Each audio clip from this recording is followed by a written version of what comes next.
덴마크의 철학자 키에르케고르가 죽음에 이르는 병, 불안 이런 책을 썼습니다. 키에르케고르는 근대를 열었던 정말 훌륭한 철학자이면서 아주 훌륭한 크리스찬입니다. 불안이라는 것은 특정한 대상이 없어요. 그죠? 많은 철학가들이 오늘날 사람들이 염려하고 걱정하는 것들을 실제적으로 조사해 봤더니 94%가 전혀 일어나지 않을 일들에 대해서 사람들이 불안해하고 걱정하고 염려하고 있더라라는 자료가 실제로 있었습니다. 우리가 두려워하고 있는 것, 우리가 불안해하고 있는 것, 우리가 염려하고 있는 것, 문제는 뭐냐면 그 실체가 없어요. 그래서 더 불안이에요. 그래서 더 걱정입니다. 그래서 21세기를 살아가고 있는 우리들에게 자크 아탈리라는 프랑스의 미래학자는 이렇게 이야기했어요. 21세기는 불안의 시대다. 그래서 불안하기 때문에 이 불안을 떨쳐버리기 위해서 사람들이 다 이 즐거움에 사로잡힌다는 얘기예요. 불안하기 때문에 사람들이 다 이 보험에 너도 나도 막 든다는 얘기예요. 그래서 21세기는 자크 아탈리가 이런 얘기예요. 노는 사업, 재미있는 산업, 또 하나는 보험 산업. 이 두 가지가 21세기에 많은 사람들로부터 환영받는 그런 직업이 될 수 있다. 이렇게까지 이야기를 했습니다. 사실 오늘날 우리 정치, 경제, 사회, 문화 모든 분야가 다 불안하죠. 염려예요. 오늘날 호황을 누리고 있는 것이 어느 날 갑자기 뒤집힐지 아무도 몰라요. 그래서 과거 20세기에 많은 학자들이 이렇게 이야기했습니다. 21세기는 불안의 시대다. 21세기는 혼돈의 시대다. 21세기는 예측 불가능의 시대다. 그때는 그 말이 이해가 안 됐는데 오늘날 와보니까 그게 이해가 돼요. 어느 날 회사가 세워져서 굴지의 대기업이 됐어요. 어느 날 대기업이 한순간에 사라져요. 변화무쌍한 시대를 우리는 살아가고 있습니다. 하루아침에도 굳건하던 그것이 언제 사라질지 모르는 불안한 시대를 살아가고 있어요. 사업가는 사업가대로 과거처럼 5년 동안 탄탄하다고 해서 앞으로 15년 동안 계속 탄탄하리라는 보장이 없는 그런 시대를 우리가 살고 있습니다. 직장인은 직장인대로 불안해요. 과거처럼 평생 직장이 사라져버린 그런 시대였습니다. 저 때만 해도 대학 졸업하고 나면 어디든지 취직할 수 있는 시대였는데 지금은 어디도 갈 수 없는 그런 시대가 되었어요. 청년들대로 불안한 시대를 살아가고 있습니다. 모두가 다 성공을 꿈꾸지만 모두가 다 실패할 수 있는 가능성이 많은 시대를 우리는 지금 살아가고 있습니다. 자, 오늘 우리가 읽은 하나님의 말씀에도 실패한 베드로의 모습을 우리에게 보여주고 있어요. 여러분, 베드로는 예수님이 베드로의 이름을 지어주셨어요. 그만큼 이 베드로는 누구보다도 믿을 만한 제자예요. 예수님의 제자 12명 중에 수제자를 3명 이렇게 거론합니다. 그 수제자 3명 중에서도 으뜸이 되는 사람이 베드로예요. 이 베드로는 예수님이 아주 중요한 걸 물어보셨어요. 사람들이 나를 누구라 하느냐?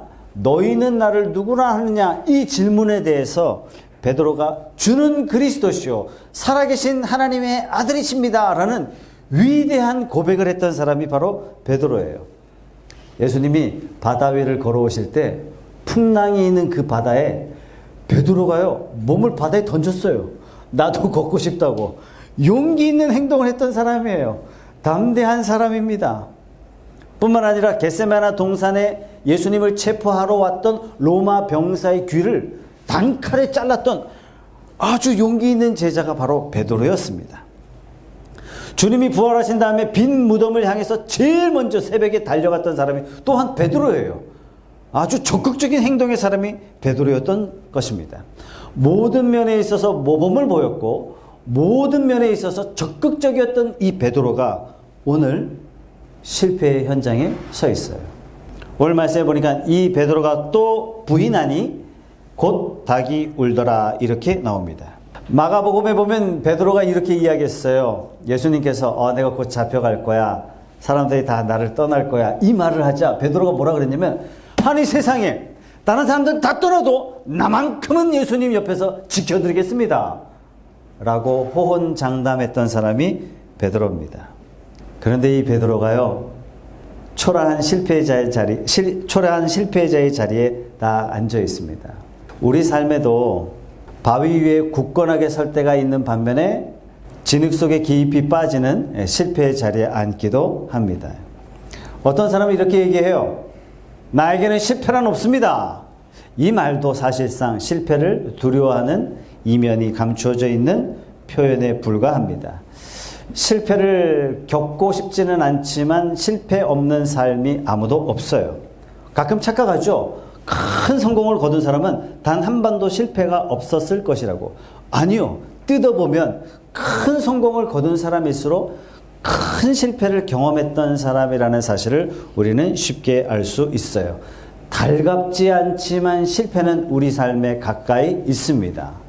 원치 않지만 실패는 우리의 삶 주변에 도사리고 있어요.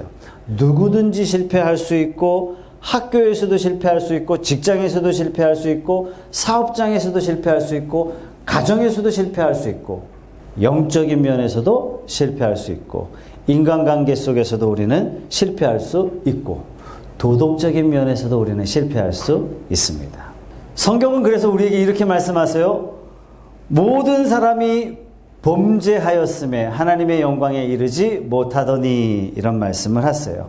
우리 모두는 어쩌면 실패자인지 모르겠습니다. 베드로는 사랑하는 그 주님을 하루아침에 배반했어요. 그동안 쌓았던 신뢰, 졸지에 물거품 만들어놨습니다. 베드로는 그래도 주님으로부터 가장 사랑받는 제자였어요. 어찌 보면 가장 충직스러운 믿을만한 제자였습니다. 우리들에게는 성경을 통해서 누구보다도 적극적이고 누구보다도 용기 있고 대단한 모습을 보여줬던, 적극적인 신앙이 뭔지 보여줬던 사람이 바로 베드로였음에도 불구하고 오늘 말씀은 아주 처절한 실패를 우리에게 보여주고 있습니다. 가끔 이런 얘기도 들어요. 목사님들은 실패하지 않는다고. 천만에요. 영적인 지도자일수록 실패를 많이 경험합니다. 실패를 많이 경험했기 때문에 영적으로 더 깊어질 수 있죠. 우리가 살고 있는 이 땅은요, 성공보다도 실패가 더 많은 세상인 게 맞는 것 같아요.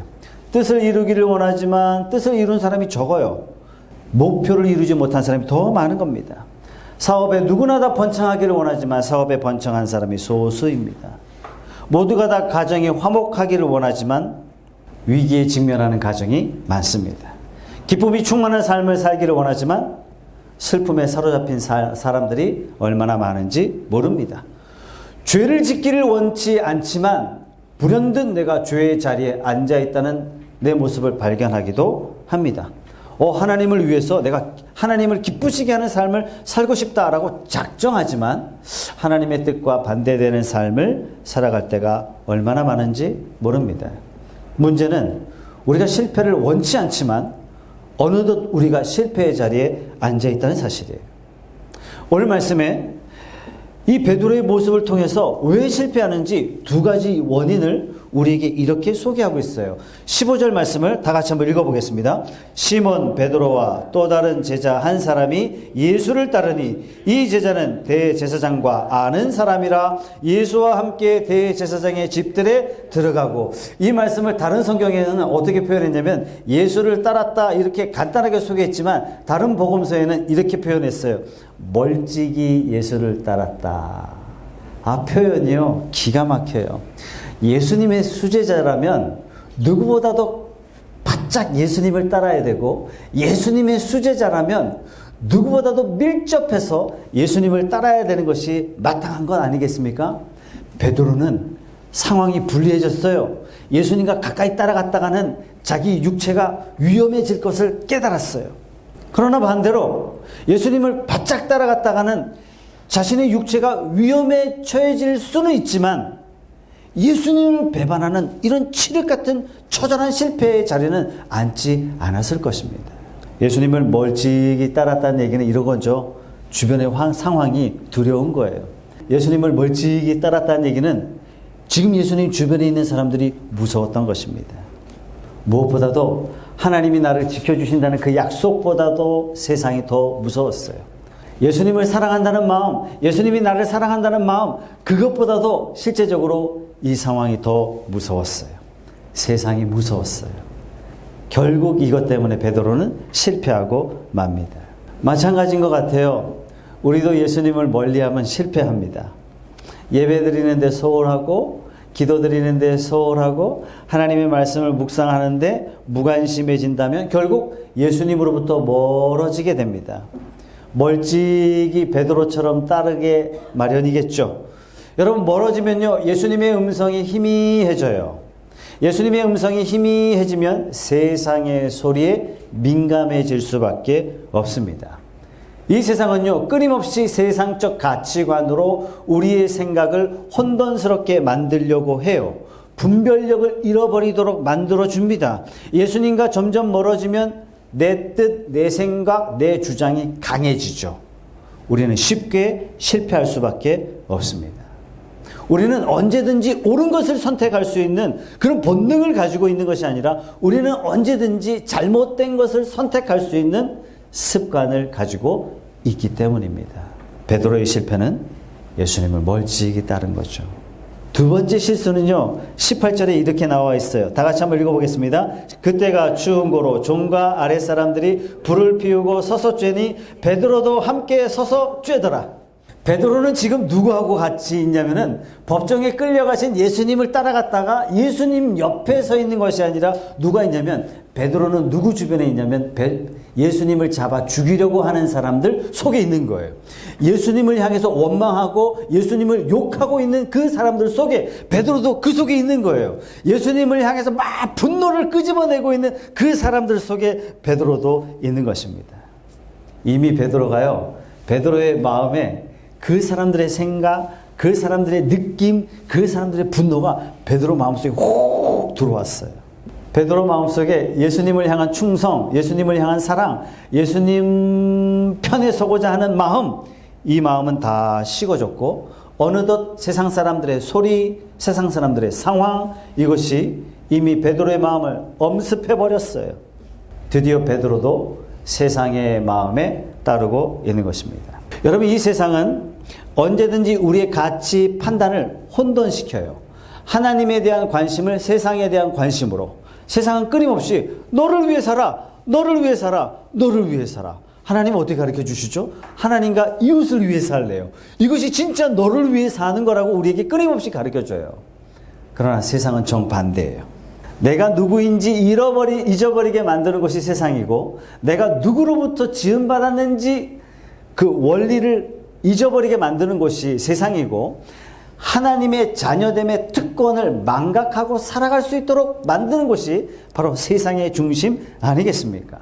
심리학 책을 보니까 평균적으로 한 사람이 20살 때까지 평범한 삶 속에 있게 되면은 14만 번의 부정적 뉴스, 부정적 사건에 노출될 수밖에 없다고 이야기합니다.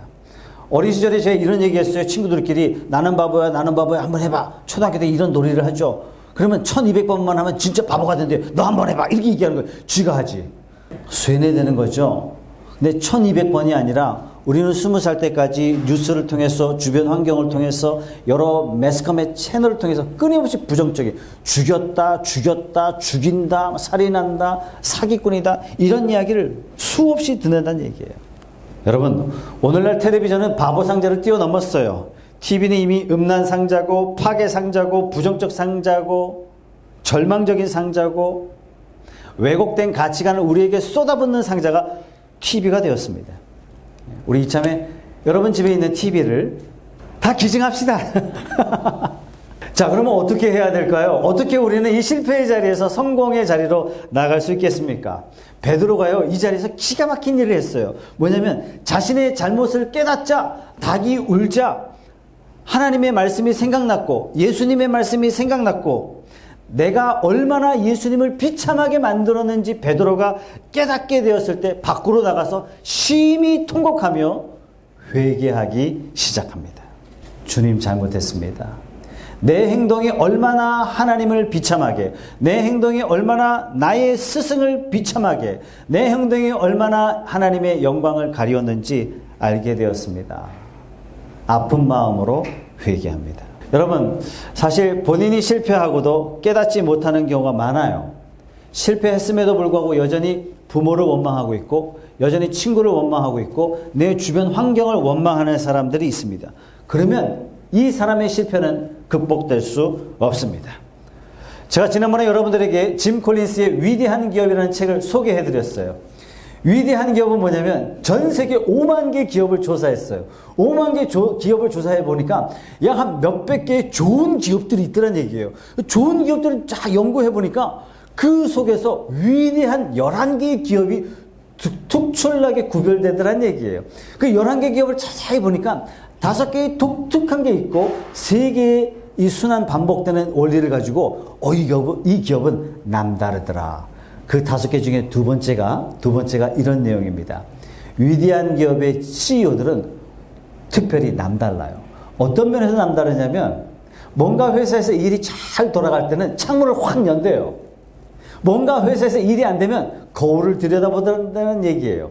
그러나 좋은 기업과 평범한 기업, 안 좋은 기업의 공통적인 특징은 뭔가 일이 잘 될 때 거울을 쳐다보고 있고 뭔가 일이 안 될 때 창문을 열더란 얘기예요. 일이 잘 될 때 창문을 탁 열어서 김정무가 잘했나? 박 과장이 잘했나? 누구한테 포상을 할까? 누구 덕분이지? 야, 우리 회사에 이런 인재가 있어! 이런 칭찬을 하고 일이 안 될 때 어떻게 해요? 거울을 보고 내가 뭘 잘못했나? 일이 잘못했을 때 모든 책임을 자기에게 돌리더란 얘기예요. 이게 위대한 기업이에요. 그렇지 않은 기업은 이걸 거꾸로 하더란 얘기예요.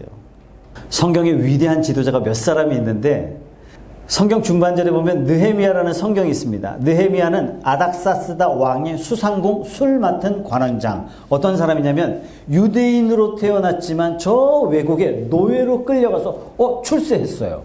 어느 정도로 출세했냐면 왕의 신변을 보호하는, 왕에게 직언할 수 있는 술 맡은 관원장. 왕이 술 마실 때 어떻게 해요? 자기가 먹고 왕께 드리는 거예요. 왕의 밥상에 올라오는 모든 것들을 자기 손을 거치지 않고는 올라갈 수 없어요. 출세했죠. 어느 날 자기 동족 예루살렘 유대인이 자기에게 찾아왔어요. 뭐라고 이야기하냐면 예루살렘 성이 회파되어서 망했습니다. 그러자 저 멀리 있는 느헤미야가 그래 그나마 나는 참 다행이야. 나는 외국에서 이렇게 성공했으니 이렇게 이야기하는 것이 아니라 하나님 앞에 무릎 꿇어 나와 내 조상의 죄를 용서해 주십시오. 지금 내 조국이 멸망한 것은 나와 내 조상의 죄 때문입니다. 모든 것이 내 책임입니다. 이렇게 나왔더란 얘기예요. 바로 이 느헤미야에게 하나님이 사인을 주셔서 그가 조국으로 돌아가 나라를 재건하는 일을 이 사람에게 맡겨주시는 겁니다. 사랑하는 여러분, 베드로의 실패가 성공으로 바뀔 수 있었던 건 뭐냐면 내가 잘못했습니다. 내가 잘못했습니다. 자신의 잘못을 깨닫고 자신의 머리를 주님께로 향했던 바로 이것이 실패의 아픔을 성공의 기쁨으로 바꿀 수 있었던 힘이 되었습니다. 여러분, 실패하고 난 다음에 주님을 바라볼 것인가, 실패한 다음에 주님을 등질 것인가, 우리는 선택해야 돼요. 이때 우리는 올바른 선택을 해야 됩니다. 실패를 경험한 다음에 부모를 원망하고 친구를 원망하고 함께 사업했던 파트너를 원망하고 내 주변을 원망하고 신앙을 내팽개치고 이러면요 진짜 실패하는 거예요. 회복이 어려워요. 반대로 실패했을 때 주님, 내가 뭘 잘못했습니까? 내가 잘못한 걸 깨닫게 해 주십시오. 이 실패를 통해서 더 큰 성공을 내게 주십시오 라고 나아가는 사람이 있다면, 하나님께 더 매달리는 사람이 있다면 이 사람은 복된 사람 아니겠습니까? 성경에 보면 이스라엘 역사상 가장 위대한 지도자 다윗이 소개되고 있지 않습니까? 다윗은 전쟁에 나갈 때마다 승리했어요. 이스라엘 역사상 다윗이 지배했을 때 가장 넓은 영토를 차지했습니다. 다윗이 왕 되었을 때는 주변 나라로부터 조공을 받았어요. 그래서 이스라엘 국기의 별은 다윗의 별입니다. 그런데 이 다윗이 그만 실수를 저질렀어요. 밧세바라는 여자를 범합니다. 하나님이 나단 선지자를 다윗에게 보냈어요. 하나님이 당신의 죄를 지적합니다. 다윗이 그때 호통을 치고 니가 한 게 뭐냐고. 다윗에게는 권세가 있었고 권력이 있었어요. 모든 것을 가지고 있었어요. 선지자 하나쯤이야 한순간에 목을 벨 수 있는 힘이 있었어요. 그러나 다윗은 그렇게 하지 않았어요. 그 앞에 무릎을 꿇고 통곡하며 하나님 잘못했습니다. 용서를 구합니다. 다윗은 실수했지만 이 실수 때문에 어떻게 해요? 역사상 가장 위대한 지도자로 하나님이 세워주시는 거예요. 하나님이 누구를 사랑하시냐면 죄가 하나도 없는 사람, 실수를 한 번도 안 한 사람을 사랑하시는 것이 아니라 실수 가운데 하나님 앞에 무릎 꿇는 사람을 하나님은 사랑하시고 그를 세우시고 그를 위대하게 인도하신다는 사실을 여러분 기억하시기 바랍니다. 오늘 이 말씀이 요한복음 맨 마지막에 어떻게 귀결이 되냐면 요한복음 21장 15절 말씀을 다 같이 한번 읽어보겠습니다. 그들이 조밥 먹은 후에 예수께서 시몬 베드로에게 이르시되 요한의 아들 시몬아 주님 그러하나이다. 내가 주님을 사랑하는 줄 주님께서 아시나이다. 이르시되 내 어린 양을 먹이라 하시고 또 두 번째 이르시되 요한의 아들 시몬아 내가 나를 사랑하느냐 하시니 이르되 주님 그러하나이다. 내가 주님을 사랑하는 줄 주님께서 아시나이다. 이르시되 내 양을 치라 하시고 세 번째 이르시되 요한의 아들 시몬아 내가 나를 사랑하느냐 하시니 주님께서 세 번째 내가 나를 사랑하느냐 하심으로 베드로가 근심하여 이르되 주님 모든 것을 아시오매 내가 주님을 사랑하는 줄을 주님께서 아시나이다. 예수님께서 이르시되 내 양을 먹이라. 베드로가요 갈릴리 바다로 돌아갔어요. 이 말은 뭐냐면 그동안 예수님이 나를 따르라 그래서 배도 버려두고 그물도 버려두고 아비도 버려두고 예수님을 따라다녔어요. 3년간 따라다녔습니다. 그러나 예수님을 배반한 이 베드로가요 얼마나 자책이 심했을까요? 아유 나 같은 게 뭐 잘났다고 예수님 수제자랍시고 예수님 따라다닌다고 사람들에게 복음 전한다고 그래도 내가 스승의 수제자랍시고 사람들 가르친다고 스승을 헌신짝처럼 버린 이 주제에 얼마나 자책이 심했겠습니까? 어쩌면 이 세상에서 나 같은 배신자가 아마 없을 거야 그러면서 나 같은 건 그저 고기나 잡는 게 천성이야 천직이야 아마 이랬을 거예요. 이 베드로를 예수님께서 찾아오셨어요. 찾아오셔서 예수님께서 딱 한마디면 베드로는 자빠지는 거예요. 뭐라고요? 이 배신자야! 이 한마디면 베드로 인생은 착살나는 겁니다. 무리를 걸으신 그 주님께서 죽은 자를 살리신 그 하나님께서 베드로에게 한마디로 그의 인생을 죽일 수 있지 않겠습니까? 그런데 예수님은 단 한마디도 하지 않으셨어요. 그리고 예수님이 베드로에게 하신 첫 말씀은 이거예요. 베드로야 네가 나를 사랑하느냐? 예수님은 베드로를 너무 잘하셨어요. 베드로가 지금 얼마나 민망해하는지 베드로가 얼마나 죄송스러워하는지 베드로가 누구보다도 고통스러워하는지 너무나 잘 아셨어요. 주님의 위대한 사랑은 이 실패한 베드로를 찾아오셨어요. 베드로의 죄를 지적하기 위해서 찾아오신 게 아닙니다. 주님이 베드로를 찾아오신 이유는 실패한 우리를 다시 세워주시기 위해서 찾아오셨어요. 우리의 지난 잘못을 드러내기 위해서 찾아오신 것이 아니라 우리의 지난 잘못된 모든 것들을 다 덮어주시기 위해서 찾아오셨습니다. 우리의 상처를 싸매주시기 위해서 찾아오셨어요. 우리의 죄와 약점을 덮어주시기 위해서 찾아오셨단 말입니다. 여러분 주변에 여러분의 잘못을 찝고 여러분의 흠을 찝어내는 사람이 있다면 그건 사탄의 앞잡이지 복음의 사람 아니에요. 기독교인도 아니에요. 우리 예수님께서는 이미 우리의 죄를 용서하셨죠. 이전 것은 지나갔으니 뭐라고요? 보라 새 것이 되었도다. 우리의 지나간 날의 죄를 용서하셨을 뿐만 아니라 앞으로의 모든 죄도 용서하신 분이 바로 우리 주님 아니시겠습니까? 십자가상에서 저와 여러분의 모든 죄를 다 용서해 주신 줄로 믿으시기 바랍니다. 우리의 약점을 너무나 잘 아세요. 우리가 실패한 다음에 겪는 마음의 고통을 우리 주님께서는 너무나 잘 아세요. 그 아픔을 치료하시러 오시는 것입니다. 예수님께서 다시 베드로를 찾아오셔서 뭐라고 말씀하셨냐면 내 양을 치라 이렇게 말씀하세요. 내 양을 치라는 말씀은 무엇일까요? 예수님의 남은 사역이에요. 예수님이 하시는 일이에요. 누구에게 자신의 일을 주겠습니까? 가장 사랑하는 사람에게 자신의 일을 주지 않겠습니까? 예수님께서는 베드로의 죄를 단번에 용서하셨습니다. 지난 잘못을 용서하셨을 뿐만 아니라 베드로에게 두 번째 기회를 주셨어요. 베드로는 이 두 번째 기회를 잘 사용했습니다.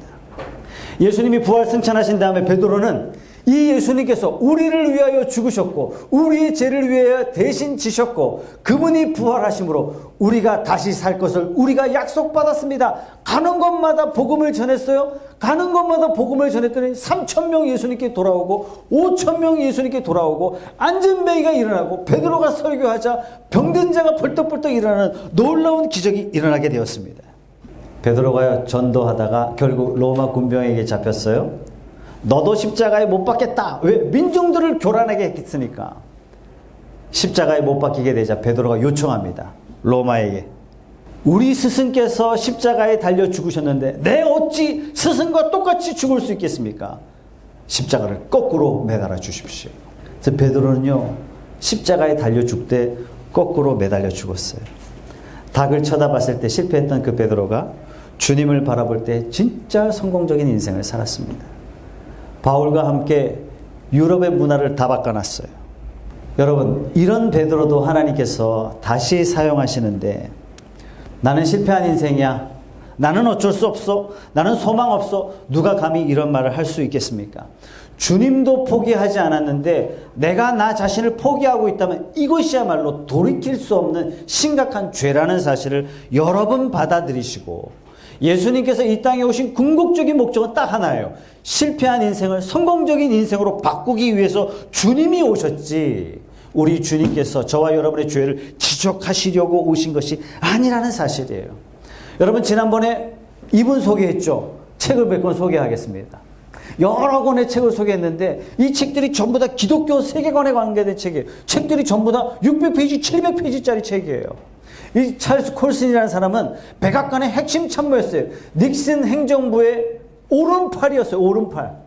이 사람의 말 한마디면 이 사람이 이렇게 표현했어요. 날아다니는 새도 땅에 떨어뜨렸다. 모든 미국의 권력자들이 이 사람을 다 두려워했습니다. 워터게이트 사건 핵심 주모자라는 그 이유 하나로 이 사람이 하루아침에 백악관에서 감옥으로 갈 수밖에 없었습니다. 여러분, 사람들의 지시도 무서웠겠지만 자기 자신이 견뎌낼 수 있겠습니까? 세상의 모든 걸 누렸던 사람인데 그 사람이 감옥에 들어가 있는 거예요. 얼마나 절망적이겠습니까? 그런데 이 감옥에서 예수님을 만났어요. 이 사람은 교회 다니던 사람이었어요.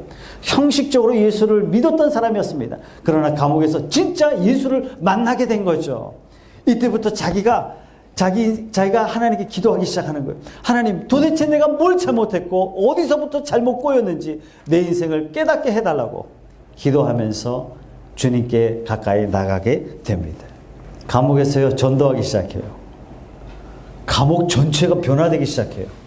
이쪽 감옥에서도 그 사람 좀 보내달라고 집회를 하기 시작해요. 감옥이 바뀌기 시작해요. 전 세계 감옥이 막 바뀌기 시작하는 겁니다. 이 사람이 출소해서 신앙에 대한 고백집을 써내기 시작했고 기독교인이 이 세상에서 어떻게 살아가야 될지 책을 써내기 시작했습니다. 1996년도에는 기독교가 주는 노벨상에 해당되는 상이 템플턴 상이에요. 이 템플턴 상을 받고 전 세계에 예수님을 알리는 귀한 일들을 하게 됩니다. 우리는 실패했을 때 실패로 그냥 끝나는 것이 아니에요. 주님께서는 우리가 실패했을 때 우리 주님이 손 내미는 손을 있음을 여러분들이 기억하십시오. 그 손을 붙잡았을 때 우리는 진짜 성공으로 갈 수 있는 것입니다. 이 세상은요, 실패가 많은 세상입니다. 이 세상에는 실패할 확률이 더 많은 세상에 우리는 살고 있습니다. 뿐만 아니라 이 세상은 불확실성의 시대예요. 이 사람이 이 일을 해서 성공했다고 하지만 나 또한 그 일을 해서 성공하리라는 보장이 50%도 없는 것이 바로 이 시대입니다. 여러분들에게 묻겠습니다. 지금 저는 베드로의 실패를 거론하고 싶은 것이 없어요. 베드로는 이미 예수님 옆에서 호의호식하면서 너무 잘 살고 있을 거예요. 문제는 우리 자신이에요. 여러분들은 지금 어디에 실패하고 있습니까? 혹시 경제적인 면에서 실패하고 있는 건 아닙니까? 여러분들은 혹시 가정에서 실패하고 있지는 않습니까? 여러분들은 관계에서 혹시 실패하고 있는 것은 아닙니까? 사업에서 실패하고 있는 건 아닙니까? 여러분 혹시 직장에서 실패하고 있는 것은 아닙니까? 도덕적인 면에서 혹시 실패하고 있는 것은 아닙니까? 혹시 하나님과의 관계 속에서 신앙적인 면에서 실패하고 있는 것은 아닙니까? 여러분, 참된 성공은 언제나 성공을 통해서 오는 것이 아니라 실패를 통해서 온다는 사실을 잊지 마십시오. 자, 그렇다면 지금 내가 만나고 있는 실패란 내 인생을 후퇴시키기 위해서 주신 것이 아니라 내 인생이 진짜 성공으로 가기 위해서 하나님이 나에게 주신 것이라는 사실을 잊지 마십시오. 우리는 실패 속에서 절망하고 낙담하고 앉아있을 필요가 없어요. 이 실패를 통해서 하나님께서 나에게 진짜 성공을 주시기 위한 것이라는 사실을 믿어야 돼요. 실패를 통해서 주님이 나에게 더 가까이 오신다는 사실을 우리는 믿어야 됩니다. 마치 베드로에게, 마치 찰스 콜슨에게 저들에게 실패를 주시고 그 실패를 통하여 예수님이 저들을 만나 주신 것처럼 하나님께서는 언제나 실패를 통해서 우리를 만나 주신다는 사실을 잊지 말아야 됩니다. 저와 여러분들이 어떠한 상황 속에서도 주님이 손을 내밀어 주시고 그 손을 붙잡고 다시 일어설 수 있는 제2의 인생이 있음을 늘 기억하시고 오히려 위기 때 주님 바라보시고 진짜 성공의 길로 나아가는 저와 여러분들이 다 되시기를 주님의 이름으로 축복합니다. 한번 기도하겠습니다. 우리 기도하실 때 이렇게 기도하죠. 하나님, 내가 만난 실패는 이러이러한 실패입니다. 하나님, 이 실패 때문에 내가 사람을 원망하며 또다시 실패의 길을 걷지 않게 하시고 실패 때문에 내가 무엇을 잘못했는지, 내가 하나님과의 관계는 바르게 되었는지, 내가 이 실패 때문에 더 하나님께 가까이 나가고 내가 이 실패 때문에 주님의 손을 더 붙잡고 나아가면서 오히려 이 실패 때문에 내 인생에 참된 성공을 주시려고 오시는 그 주님과 함께 걷는 그런 멋진 인생이 되게 해 주십시오. 간절히 소원하면서 함께 기도하며 통성으로 기도하겠습니다.